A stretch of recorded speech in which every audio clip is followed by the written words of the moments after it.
Welcome back, everybody. The talks are put on by the Historic Advisory Committee. We are a group of helpers for the town historian, for Babette Huber, who's the town historian. And we are very fortunate to have with us today Dr. Preston Pierce, who is the Ontario County historian. But most of us probably know him better as just Mr. Pierce, who taught a couple of generations of students in 7th grade introduction to local history. And I've been very fortunate. When I started my teaching career, I started at Victor, and I took, had my room back to back with Mr. Pierce. And even back then, he had the license plates up all around the room, and that was a story I got from when my kids went through and had him as a teacher, and lots of people since then that have gone through and had him. I was fortunate to, Preston has also been an adjunct professor at FLCC, and I had the pleasure of taking one of his classes, and I think I learned more going back as an adult than probably most of the rest of his students who, I think it was a required class for the people that were in tourism. So some of them were not as interested as I was, but anybody that brought up any question about Ontario County history, it was usually good for a half an hour of Preston going off and talking off the top of his head about any topic that we wanted to. So we're very fortunate to have Preston with us today.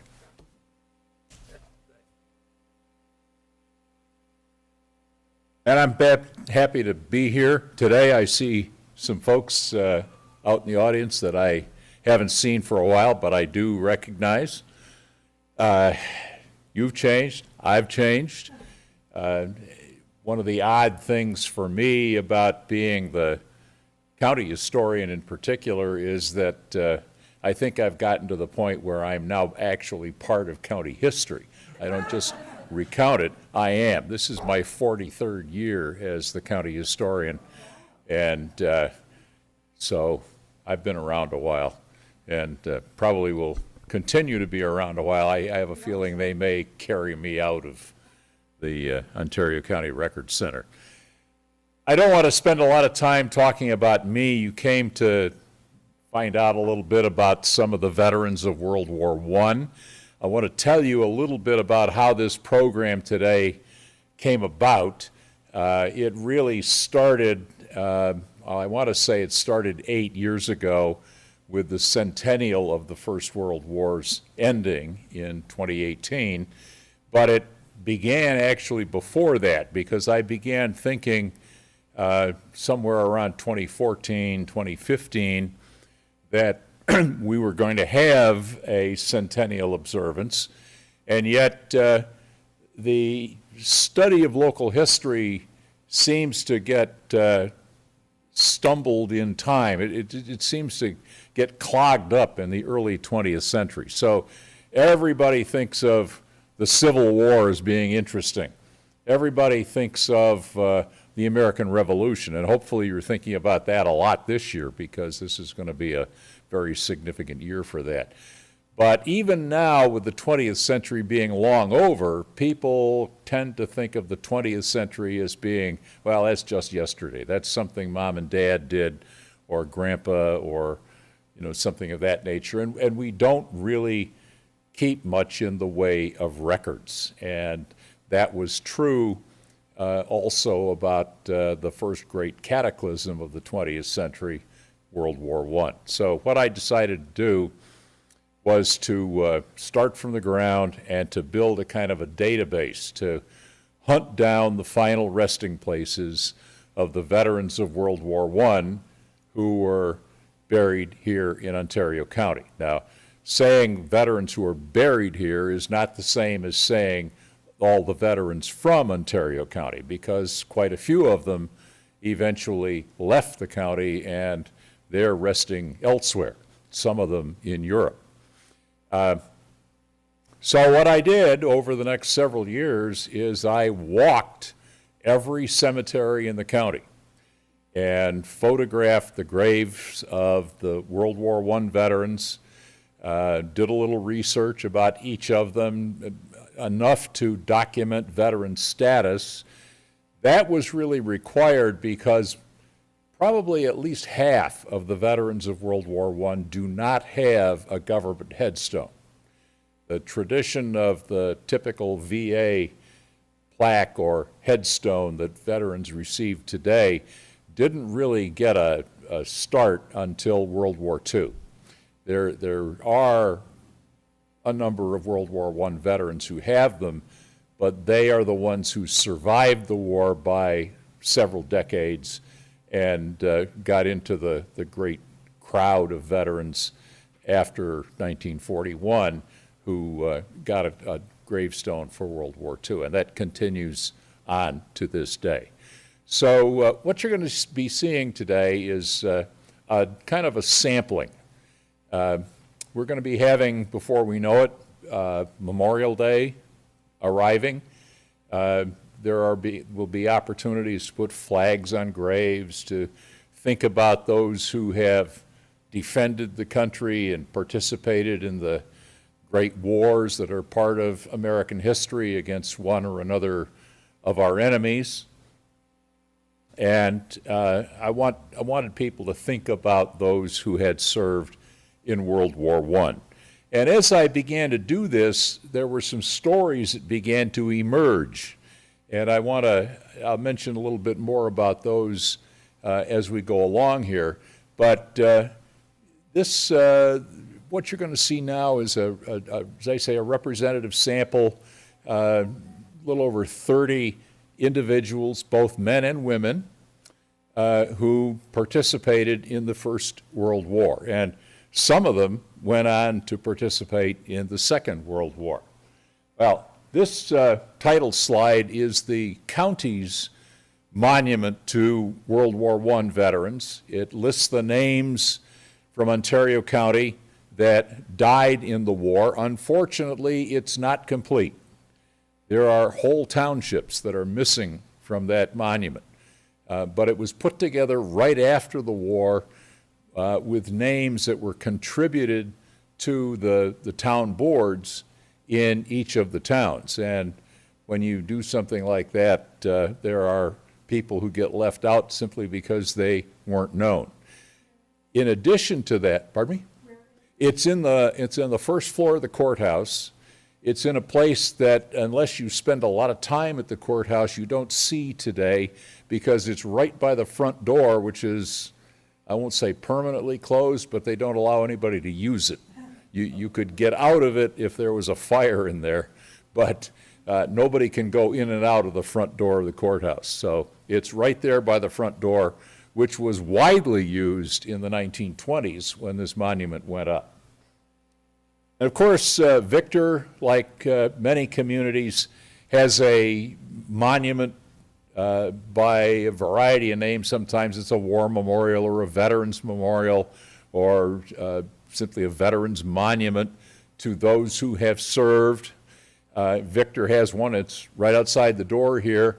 I was telling Bob that I took this picture a number of years ago and didn't realize till I had to come up here last week and deliver the program on a flash drive to the town clerk's office that I had gotten a little behind the times and the monument had been changed. So many of you probably realize that this is an old picture of it, but it serves the point that Victor, like most communities, doesn't separate out the names of World War I veterans. It simply has a monument to all veterans of the community. There are just a few communities that have put up monuments over time just for those who served in the First World War. On the left is the monument in Pulteney Park in Geneva, in downtown Geneva. That is their monument to World War I. It's kind of an Art Deco monument, Lady Victory, I guess it is, seated on a fancy chair, throne perhaps, in the park.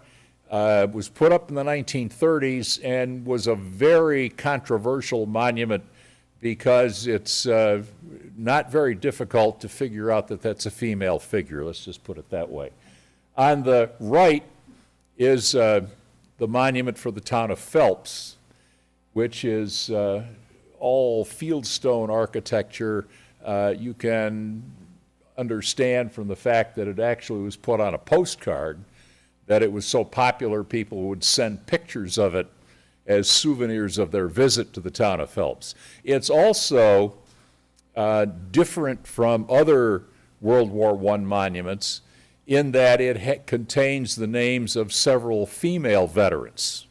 World War I was the first time that women were allowed to join the armed forces. The Navy and the Marine Corps had women who served in various kinds of clerical jobs, and the Army admitted women as nurses, and there were hundreds of women in something new called the Army Nurse Corps. The Navy had nurses also in a new Navy Nurse Corps that went back to the first decade of the 20th century. Well, what we now call Clifton Springs Hospital had a hospital school of nursing. It was one of the earliest in the area, and they graduated every year a dozen or so registered nurses. And during World War I, a number of those women joined the Army and served in the Army Nurse Corps for the duration of the war, and their names are on the town of Phelps World War I monument. A little bit by the numbers there. Of the men who entered service from Ontario County, a little over 2,000. In the end, some of those people moved away. Many of them are buried elsewhere, but as luck would have it, there are today roughly that same number, about 2,000, that are buried in Ontario County, and they include some who ended up being buried in Ontario County even though they're not actually from Ontario County in terms of being born here. And I'll just mention a little bit later, one of those people is the last World War I veteran who got buried in the town of Victor. I have to be very careful and say not the final World War I veteran from Victor, because he wasn't. As far as I know, he lived in East Bloomfield and lived in Rochester, never actually lived in Victor, but is buried in Boughton Hill Cemetery. So he is the final World War I veteran to be buried here. Men who were inducted under the draft law, 1,300, almost as many as those who served.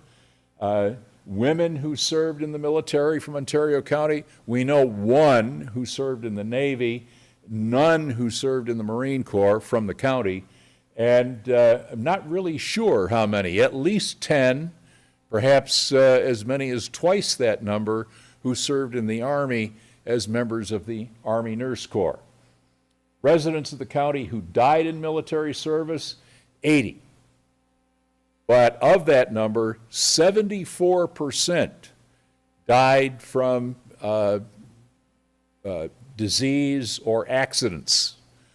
There really were not that many combat deaths, at least from Ontario County. Those that were, as they did in the Civil War, as is usual, died horrible deaths. You'll meet a couple of them in the course of this. But 74% of those who perished during the war perished from either medical problems, diseases, influenza in 1918 in particular, or accidents. Those residents listed on the county war memorial, there are only 37 of them. As I say, there are a lot of names that are missing from that. County residents who served in Allied services, in other words, they served with the British Army. You'll meet a very interesting person today from Manchester who had a wife and 2 children and was over the age for being drafted into the U.S. Army, but was determined to serve. He traveled to Montreal and enlisted in the British Army and served in Egypt and Palestine during the First World War, and then came back to live in Manchester. County residents, residents buried in American cemeteries overseas, 38 of them, including several from around here that you'll meet. And the last resident veterans of World War I mentioned here, and you'll meet all of them, 3 for the county. The final veterans of World War I were interred here in the county in 1996. Oddly enough, 3 of them within months of each other, with 3 very different stories of service. And as I've already mentioned, the last World War I veteran who's buried in Victor is from 1988, and seems to be someone who really didn't live in Victor, but ended up with their final resting place in Boughton Hill Cemetery. So the first person I want to introduce to you is kind of representative of the veterans of World War I in Ontario County is William Turner. If you're familiar at all with Manchester Shortsville or active in the American Legion, you certainly have heard of the Turner Schrader post of the American Legion over in Shortsville. He's one of the namesakes of that post. He served in the 27th Infantry Division, which was the New York National Guard. He came from a very representative family for American history. His family story really begins with a great-great-grandfather who was a veteran of the American Revolution.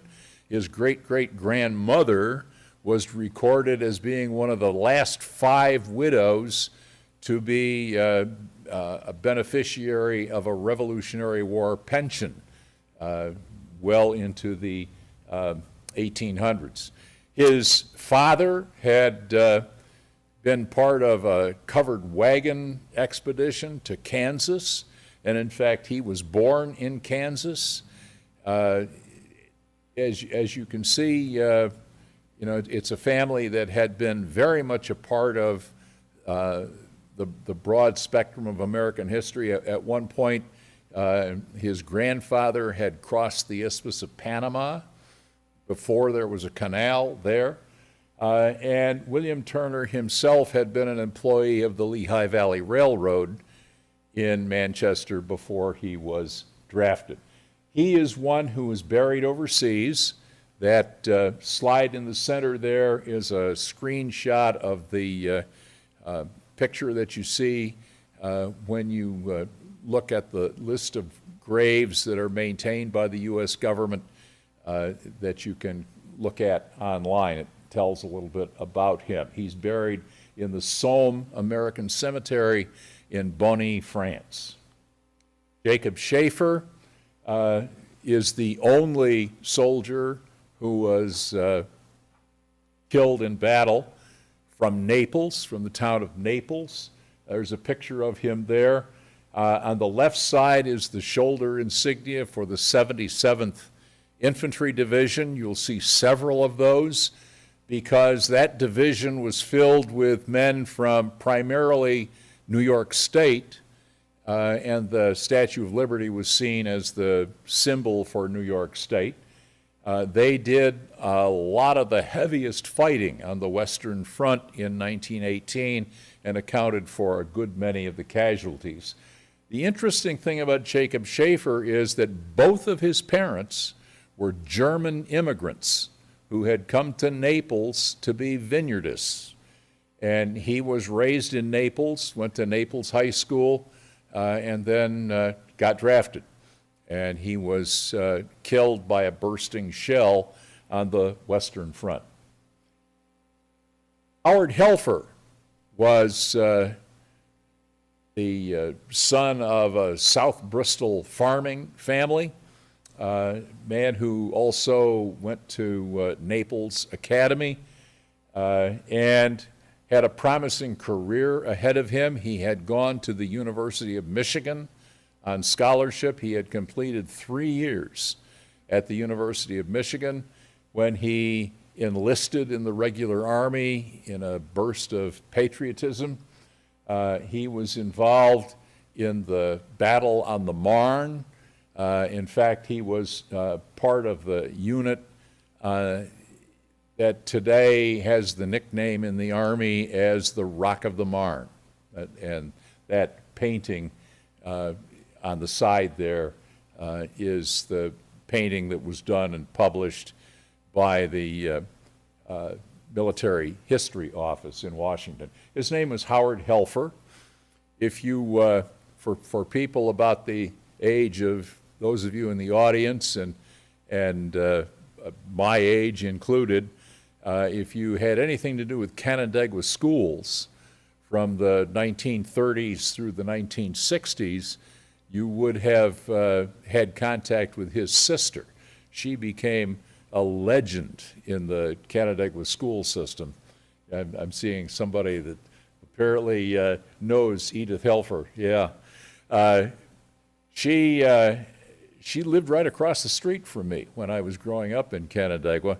And for a long time, she traveled the world, and she had his suitcase that had been sent home with his effects in it after he died on the Western Front.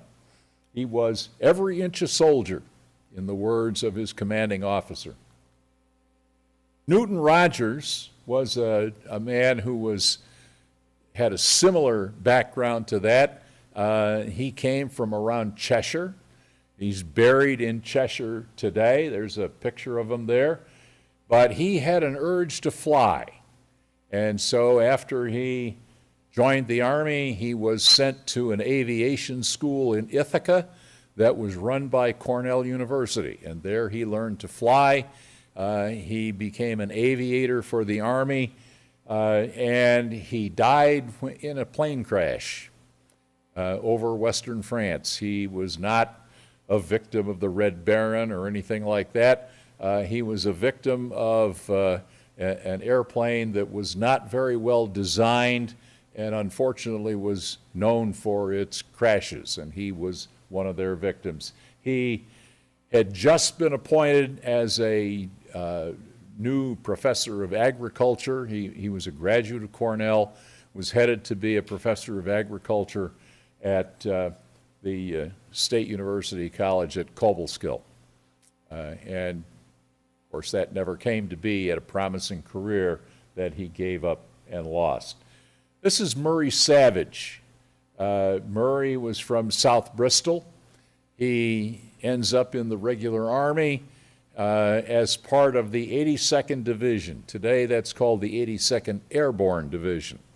Back in the 1930s, when the ability of large numbers of troops to use parachutes to jump behind enemy lines was perfected, that division was one that changed for World War II and for later years. Murray Savage was a friend of one of the top 3 or 4 heroes of the First World War, Sergeant Alvin York. There was a theater motion picture produced in the 1950s with the simple title, Sergeant York. He was part of Sergeant York's unit in the Argonne Forest in 1918, but Murray Savage was unfortunately killed in the war. That is the stone you see there is a memorial stone for him. He's actually buried in the Meuse-Argonne American Cemetery in France. It's one of the huge cemeteries there, but there is a memorial stone for him in Lakeview Cemetery in the town of Richmond, just south of the village of Honeoye.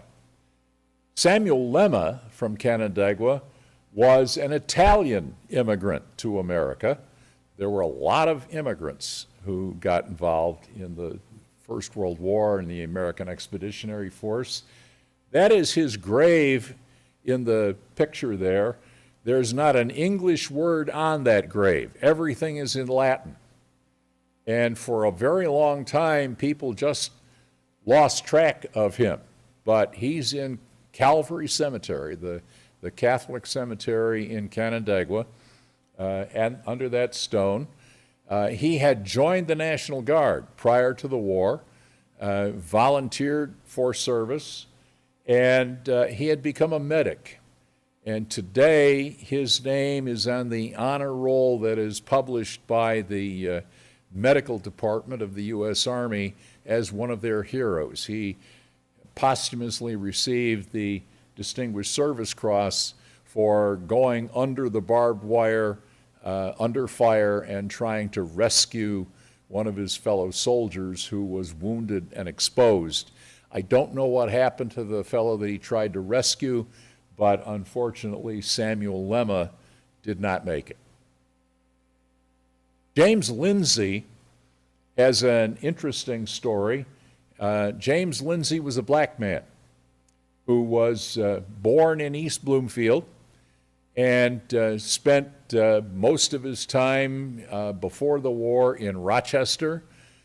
After the war, he survived the war. He was a wagoner, a job you won't find anymore. He ends up in the 92nd Division. On his shoulder patch there, you'll see the symbol of a buffalo. He was what they called a buffalo soldier, meaning he was a black soldier. The 92nd and 93rd Divisions were assigned to the French Army because the U.S. Army didn't really want any black units. The U.S. Army was segregated at the time, and they didn't want any black units. They didn't trust them. But the French thought they were okay, so the 92nd and 93rd Divisions were assigned to the French Army, and they fought there. James Lindsay survived the war. He's buried in Glenwood Cemetery in Geneva. He ended his life in Geneva the last 30 years or so, serving as first a wagoner and then a truck driver in the age of the internal combustion engine, working for the city of Geneva.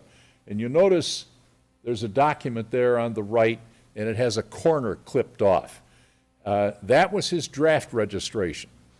When the draft registrations were done 4 times in 1917 and 1918, there were instructions to the local folks who took the registration that if the person they were registering appeared to be colored, they were to clip the corner of the draft card. There's nothing on there that says that he's black, but the fact that the corner of the draft card is clipped indicates that the person who took his draft registration in Monroe County thought that he was colored, and of course he was. That was how he was assigned. It was kind of a sneaky way of identifying racially the people who were drafted into the U.S. Army. Emory Fitch Clement, very different.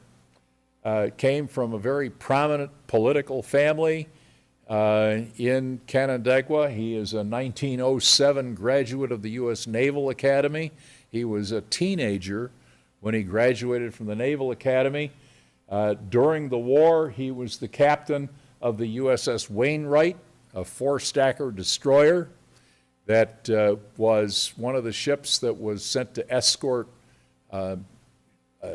convoys across the ocean to Europe, and then at the end of the war to bring them back. And his performance as a ship's captain, confronting and going after German submarines, earned him the Navy Cross. He's today up in Woodlawn Cemetery in Canandaigua.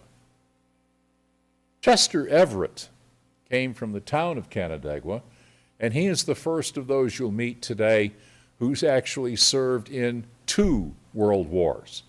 In 1917, he was in his late teens, and he enlisted in the Marine Corps. By the time he got through training, and by the time he was shipped to France, it was too late to do any of the fighting in France. He got to France 1 week before Armistice Day, so he never saw any fighting in France. He came home, began a business, engaged in some farming, had a family, and in 1940, one of his sons enlisted in the U.S. Navy. He was assigned to a destroyer that was working on convoy duty before the United States actually entered the war. The ship was the USS Reuben James, and it was on October 31st, 1941, 2 months before the attack on Pearl Harbor. The Reuben James was torpedoed by a German submarine, and almost, I think, everybody on board. It was lost with all hands, including the son of Chester Everett. Well, that affected Chester Everett so much that he took advantage of the offer the Navy had put out that allowed men who were over draft age but had construction skills to join a new group called the Seabees. Construction battalions, the letters C and B, and because it's the Navy, the C got substituted for SEA. That's how all that name comes about. So there's Chester Everett in the Second World War as a first-class petty officer in the Seabees serving in the South Pacific. But he was a Marine Corps veteran of World War I as well. He's buried in Woodlawn Cemetery in Canandaigua. Cliff Murphy is a man who's was associated with his father in Murphy's Tire Service for 2 generations in Canandaigua. He was an early tanker, was able to spend most of his time during the war training at the new tank training ground at Gettysburg, Pennsylvania, under a fairly newly commissioned U.S. Army captain by the name of Dwight D. Eisenhower, a man who was pretty obscure in 1918, but Cliff Murphy was happy for many years afterward, especially in the 1950s, to say that he had served directly under Eisenhower. Reuben Dean was a man who we can say was a true blue draftee, did some very hard service on the Western Front, was part of the 3rd Division, that's the shoulder patch, the 3rd Division down there on the left. Unfortunately, his life was ended prematurely after the war in 1952 when he fell off a dock and was drowned. He was managing a farm over in Seneca County, apparently had gone fishing and was sitting on the end of a dock and fell into Seneca Lake and was drowned. Levi Courser became very much identified with our town of Bristol. In Bristol Center today, there is a Levi Courser Park that is named for him.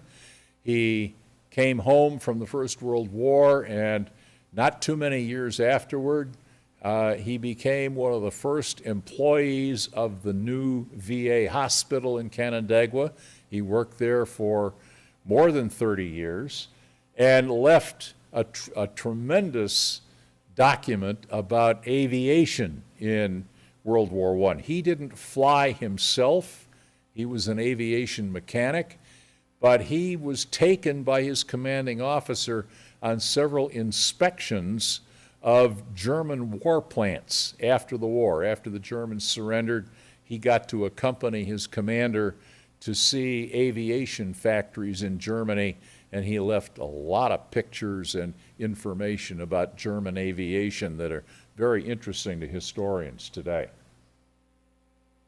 Conrad Mewey actually came from Pennsylvania, was educated down there.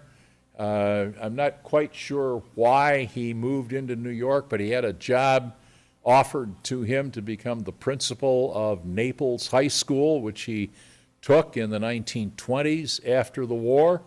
He had been a drill sergeant in the Army as a young man, comes to Naples, and from Naples, he eventually moves on to become the BOCES superintendent for this area.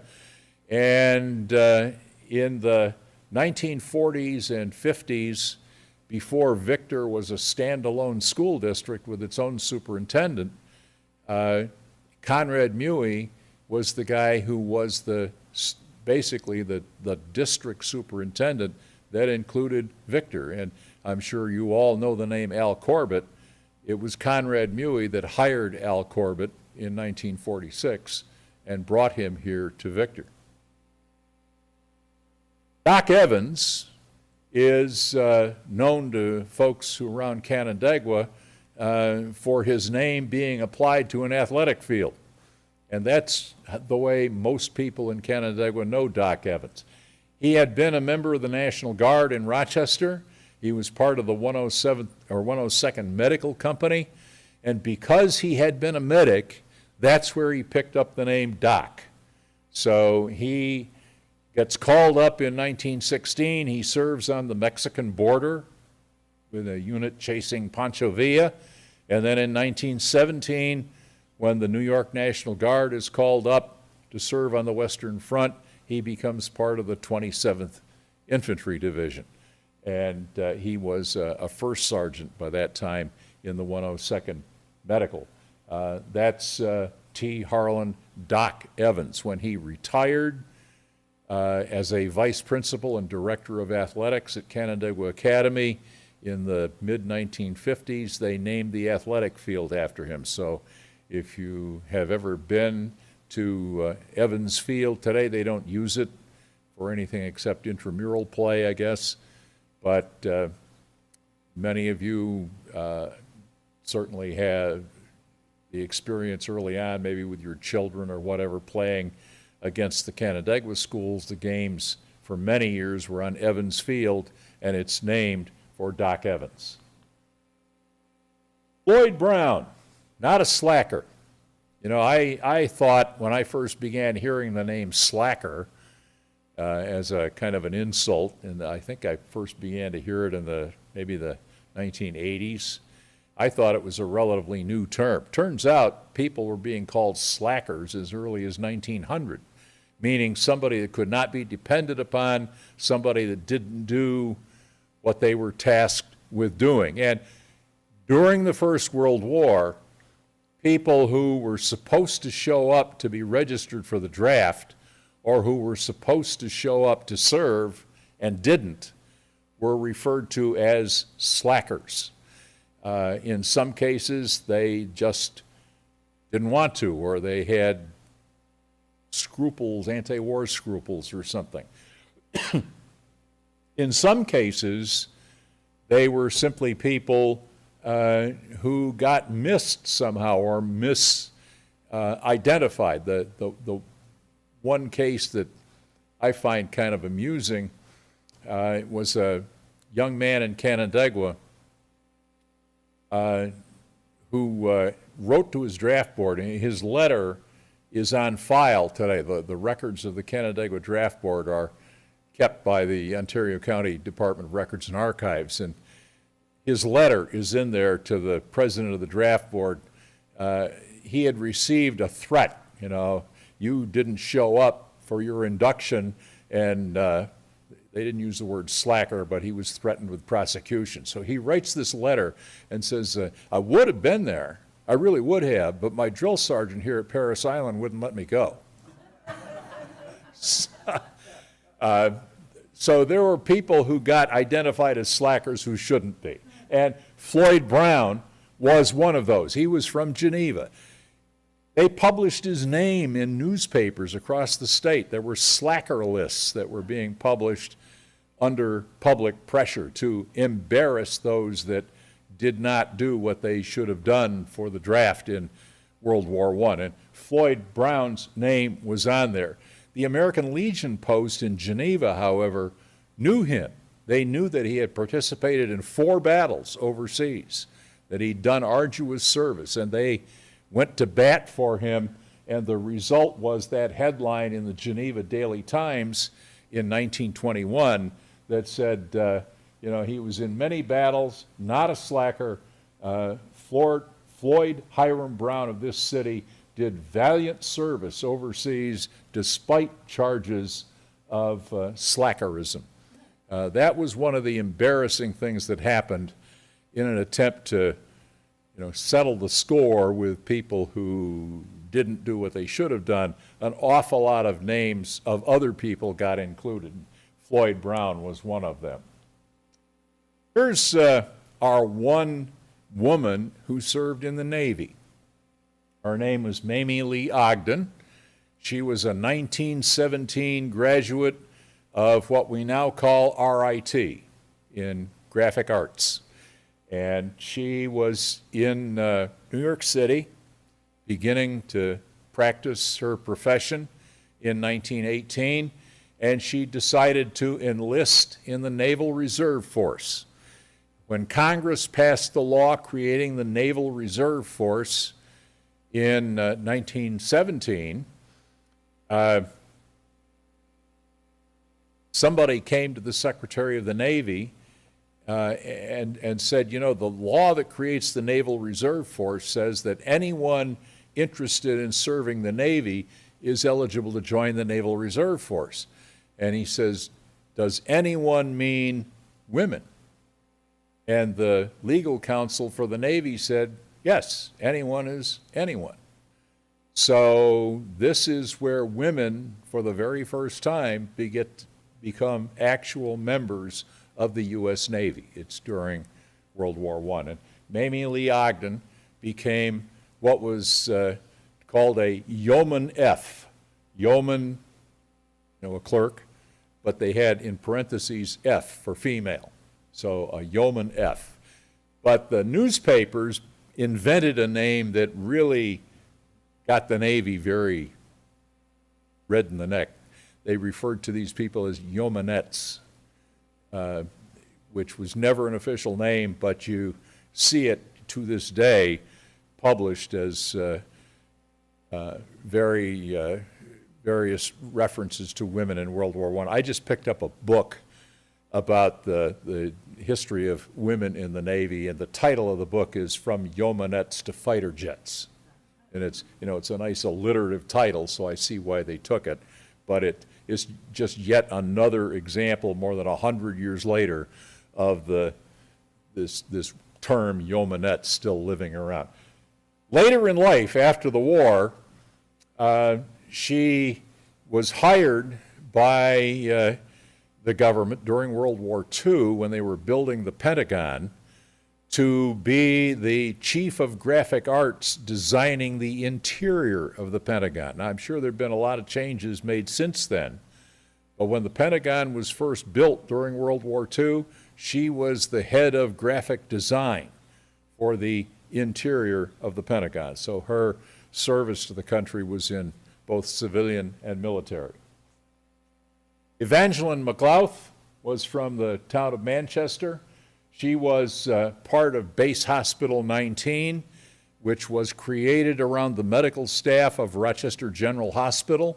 Several of the doctors, a lot of the nurses, and a number of the orderlies there were enlisted into the Army Reserve, and they were dubbed Base Hospital 19. There were a number of these across the country. Evangeline McLouth from Manchester was one of those. She served overseas, and she's buried today in Brookside Cemetery in Shortsville. There's a picture of her just before the war. She has a unique designation. It was new idea during World War I that women would be veterans. She went one better. She was a woman disabled veteran.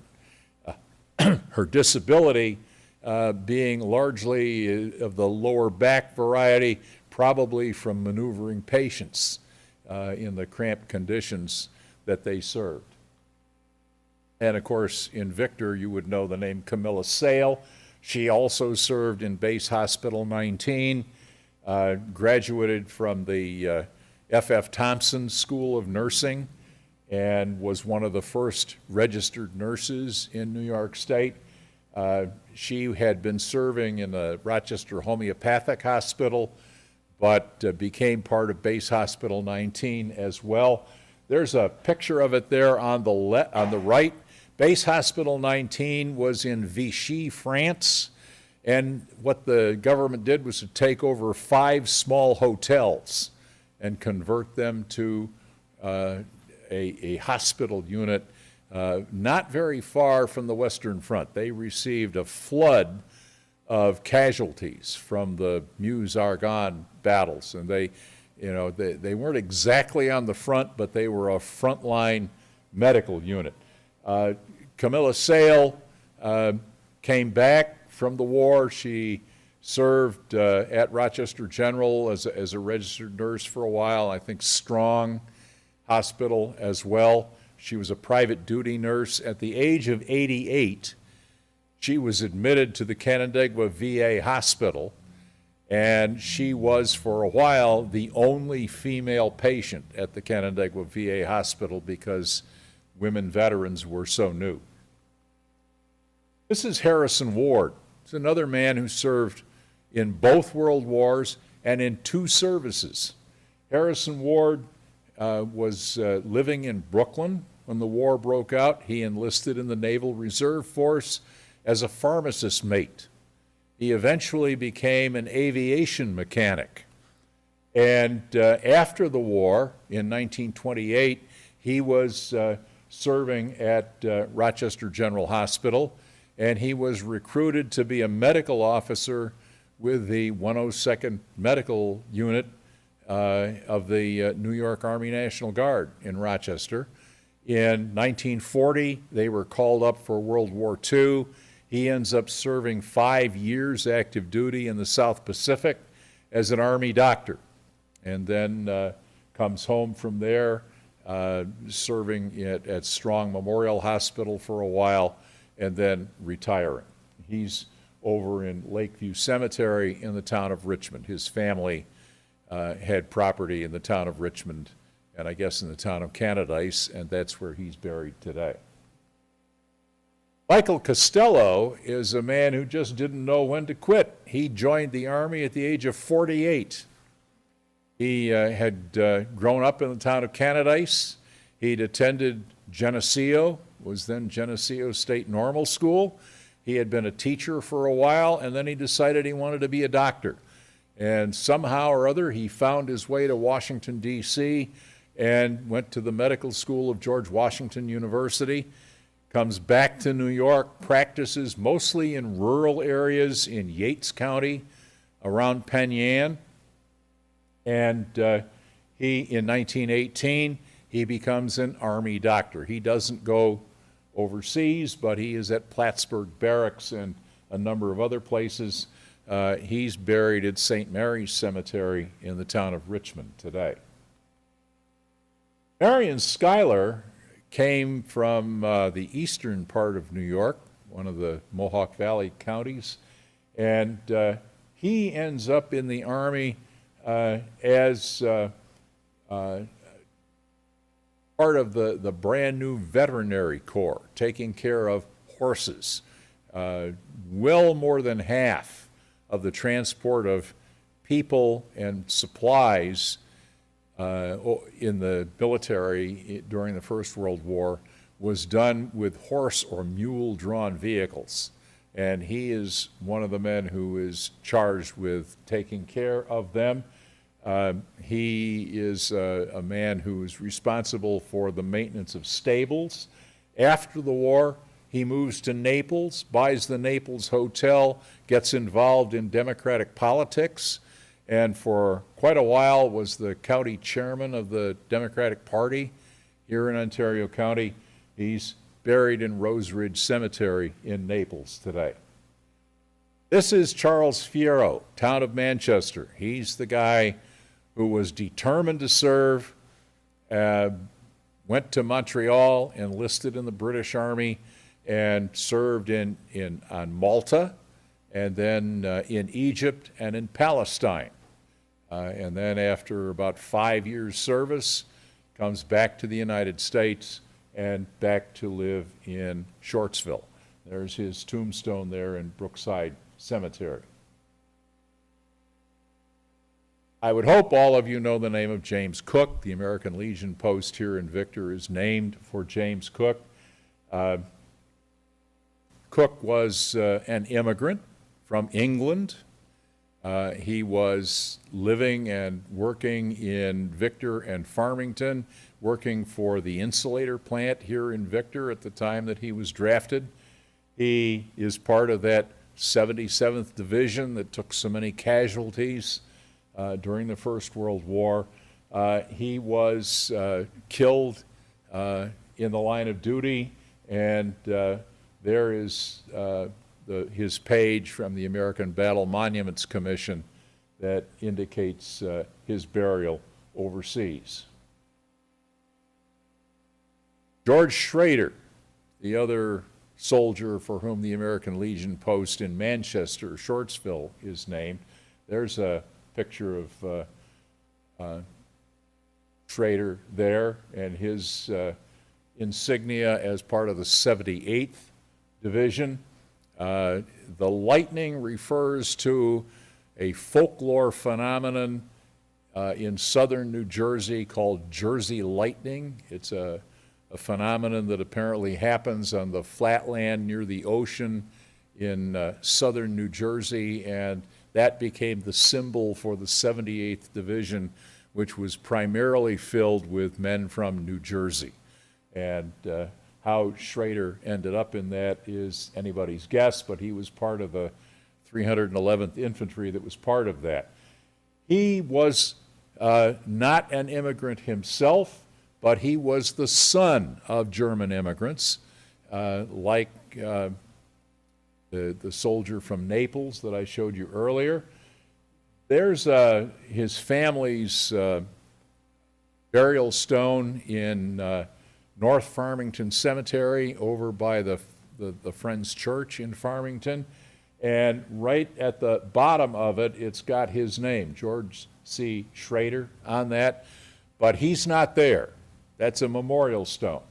George Schrader is actually buried overseas. He was killed in the battle for the Argonne Forest in the final 2 months of the war.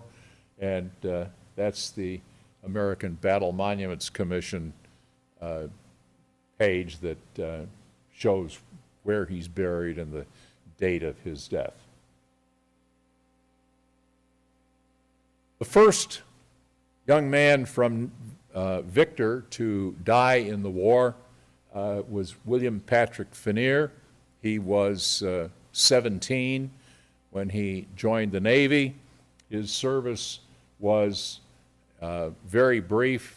I don't think he served, he entered the Navy December 3rd, 1917, and he died about 4 months later. His service in the war was very short, but he was one of those who died of pneumonia in the U.S. Naval Hospital in Philadelphia, largely associated with the flu epidemic in 1918. So he's one of that very large percentage of those whose life and service was cut short by medical considerations. And that's his military stone that stands in St. Patrick's Cemetery up the hill here. George Miller was Victor's final veteran of World War I, died in 1988. He's buried in Boughton Hill Cemetery. He was part of Battery F of the 35th Field Artillery and was a stable sergeant, which is why there's a horse head under the chevrons of his rank insignia there. Drafted August 7th, 1918 in Monroe County, discharged February 5th, 1919. And there's a picture of his stone in Boughton Hill Cemetery. I'm sure to wind up in Boughton Hill Cemetery, he certainly had relatives in the area. I'm sure it's new enough so I'm not privy to that information, but he was born in East Bloomfield and then moves to Monroe County for most of his life. and was in Monroe County when he died, but he's brought back to the town of Victor for burial, and he is the last World War I veteran to be buried in Victor. One of the last of the Ontario County veterans, true county natives, to be buried was Frederick Buell. There's his stone in Rice Cemetery, right off Route 444. You get up to Rice Road, turn left, and down about a half a mile is Rice Cemetery.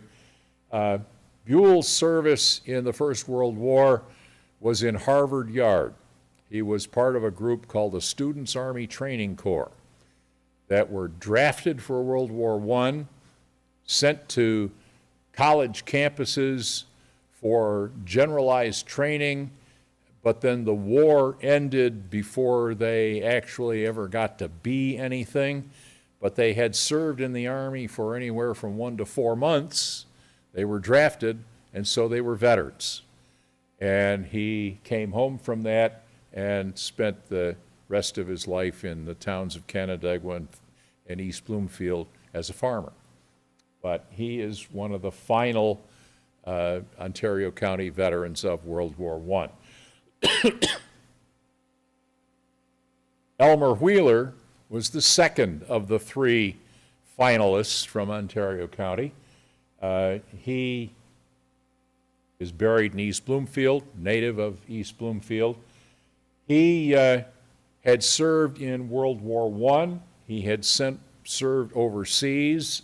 There is his picture from the Democrat and Chronicle, February 25th, 1918, as a private in the Army overseas during World War I.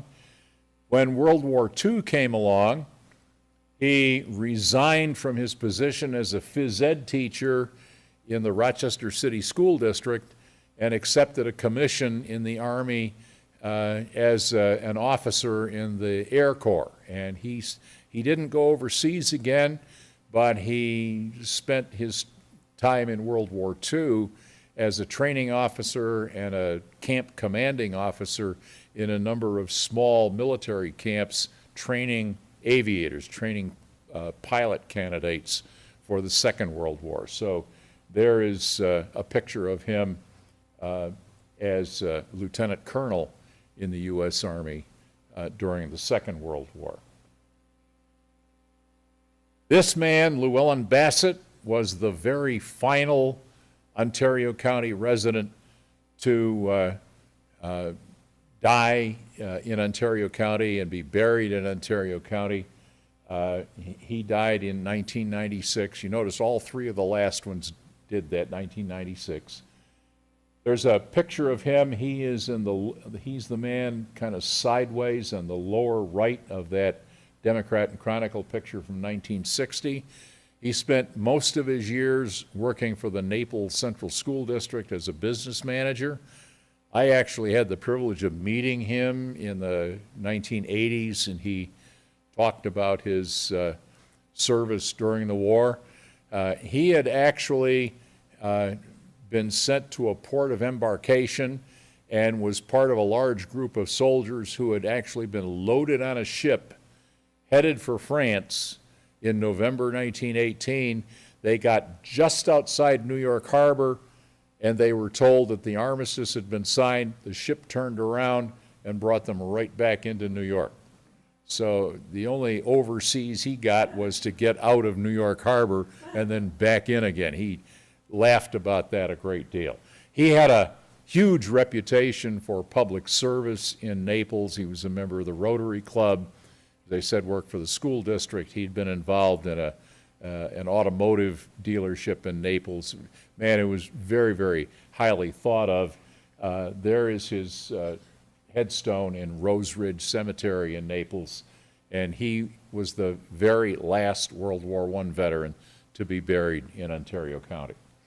Now, many communities honored the veterans of World War I in different ways. As I said, a couple of them actually put up monuments specifically for World War I. Victor was one of a half a dozen communities in this area that actually created a medal for the veterans who served in World War I. And on the left and the right there, that's the same medal front and back. That is the Town of Victor's medal for service in World War I. And I guess every Victor veteran of the war received one of those. In the center, the star with the wreath around it, that was the honorable discharge symbol that was created by the U.S. government to honor all of the veterans who had served in World War I. And if you're thinking that you might have seen that emblem someplace before, that is the design of the center of the American Legion emblem. The Legion simply adopted the discharge emblem for World War I, modified it a little bit, and that's the symbol for the American Legion today. That makes sense because the American Legion was founded in 1919, right after the war, and all of the original founders of the American Legion were veterans of World War I. There's also another tradition. I don't have an example from the town of Victor. I'm told, I've read in the newspaper, that the Lock Insulator Company had a large blue star flag, but individual homes began to display a little flag, red border with 1, 2, 3 blue stars. Each star represented a person who was on active duty during World War I. Churches, businesses like the insulator plant would create much bigger blue star flags. This is the flag for a little Presbyterian church in the town of Seneca. It's called Seneca Number 9 Presbyterian Church. And there was one star for each member of the congregation who was serving in World War I. At the bottom is a gold star. And the gold star was for someone who had died in service, and one of their congregants had died in service. That tradition began in 1917, spread widely. It continued to World War II, and then it was revived in the years after World War II and continues today. You don't see it very much today, but you may have heard of a group of women called the Blue Star Mothers. There's a chapter of them in the area, and that's where they get their name from. They are all mothers of present or past service members. And you may know that there's a group called the Gold Star Mothers. And the Gold Star Mothers National Organization are all women who have had a son or a daughter who has killed in service to the United States in the course of a war. If anybody's interested in more of them, there are not very many copies of these. I did a little booklet that had 51 of these stories in it. All of these you see today come from this, but there's 20 or 30 more. But this is on the county's website for the county archive, and I'm going to be producing a little update to this. So if anybody's interested in this Tales from the Graveyard Centennial Salute to the Veterans of World War I, this is what it looks like. And when I get it revised, I'll print up some hard copies and put 2 or 3 of them over in the Victor Farmington Library over there. But if you want to see it sooner, you can go to the Ontario County website for the Department of Records and Archives, and it's there on the website. So with that, anybody have any questions? You don't need to know about me. Yes, sir. Yep, I grew up in the village of Tupper Lake in Adirondack. And you mentioned pneumonia and flu, but tuberculosis was also a World War I problem. And early in 1920s, the VA built a hospital in Tupper Lake, which was open until the 1960s. It was all TB. by the 1960s, the number of veterans with TB was very, very few. And so they closed the VA after it was there for 40 years.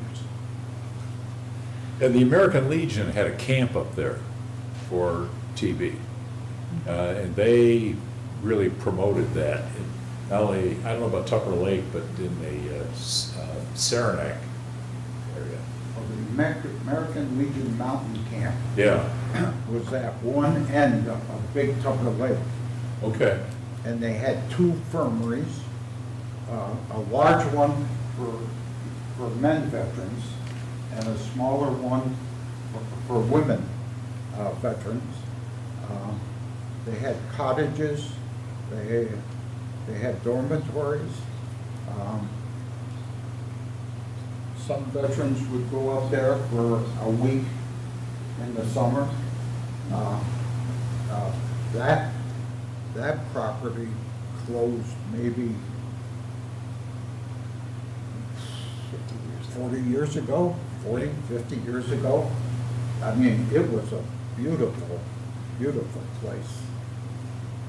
I've heard about it. I don't think I've ever seen it. Yeah. In fact, in the early years of me living in Victor, I was in Credico's diner. And a guy was in there that I didn't know, but he had an American Legion mountain camp T-shirt on. So naturally, I had to say something to him. And he and some other Victor people used to go up there every summer.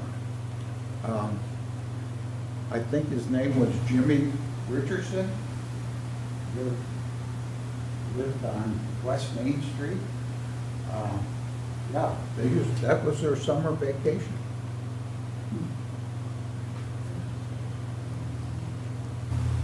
Running short on time here, had a comment right behind you there. I was just wondering if, with the knowledge base you have, and the presentations you do are something that we don't want to lose. I mean, if it was video recorded or something, whenever you do one of these, it would be a real service to. I don't know if did this get recorded to this? Susie, is this It goes to recorded? YouTube. It'll be on our YouTube channel Okay. for All these however are- long YouTube. All the Arbor talks. Well, I thought they were, but I wasn't sure. But it's a great suggestion. I think It makes me feel old and decrepit though. You don't want to lose it. You're giving a talk next week on the Civil War. Yeah, I'm gonna be over in Rushville. Yeah, that would be appropriate for here, because there was briefly a group here. There was another veterans group after the Civil War that was called the Grand Army of the Republic. And if you go through old cemeteries, you may see these star-shaped iron flag holders, the letters GAR on them. That's what that's all about. Unlike the American Legion, which had its membership open, it starts with World War I, but they continue to accept members even now. It goes on. The Grand Army of the Republic had this belief that nobody except them had done this important thing of saving the Union. So they refused ever to allow anybody else to join it. And by the 1930s, there aren't very many of them left. And I think it was 1952 or 3, they're all gone. There was, the government issued a stamp to commemorate the occasion. Anyways, thanks for. Thank you.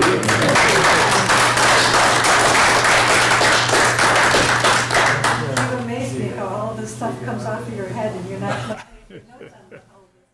Let me just put in a plug for our next talk. May 17th, Fred Armstrong has done a video. The the end of the line, Rochester Subway. My understanding was when this video was shown at the Little Theater, it sold out.